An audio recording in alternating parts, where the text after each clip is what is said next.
nous allons parler du Québec. Le Québec est une province du Canada qui a été colonisée par les Français. Et ils lui ont donné un nouveau prénom, la Nouvelle-France.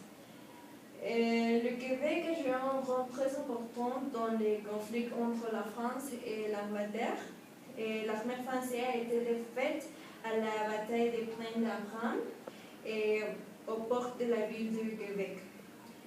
Par le traité de Paris en 1763, l'Angleterre a pris possession de la Nouvelle-France et le Québec a longtemps été une province agricole. L'industrialisation n'a pas commencé jusqu'au XIXe siècle. Et finalement, le Québec est une destination populaire de 8 millions d'habitants qui parlent français. Et chaque année, il reçoit environ 7 millions de visiteurs séduits pour sa modernité et pour les paysages spectaculaires.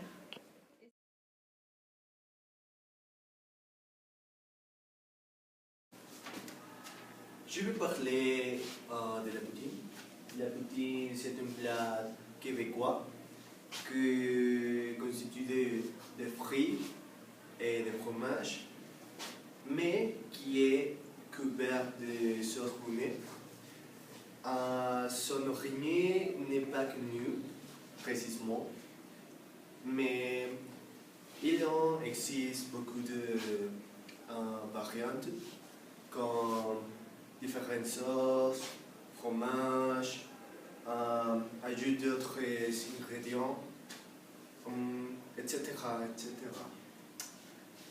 Aussi, il y a un livre de la poutine. Je pense que c'est tout.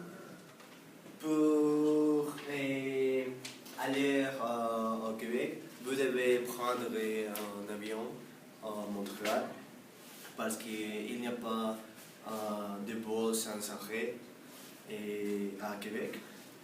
Quand vous arrivez à Montréal, vous avez deux options. La première, c'est prendre un bus et la deuxième, c'est de prendre le train. D'accord? Mais l'option la moins chère, c'est le bus. Mais la plus confortable et rapide, c'est de se prendre le train. D'accord? Après être arrivé à Québec, vous devez prendre les routes 800 et du bus pour aller en centre-ville. D'accord?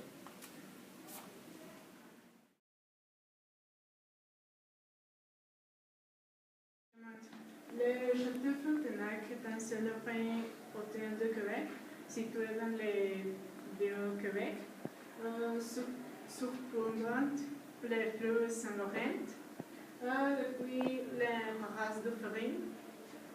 Et finalement, il a été désigné lieu historique national du Canada en 1981. Et c'est tout. Et le lieu à visiter le Vieux-Québec, les fleuves Saint-Laurent, les cabanes à sucre, le château Frontenac et l'église de Notre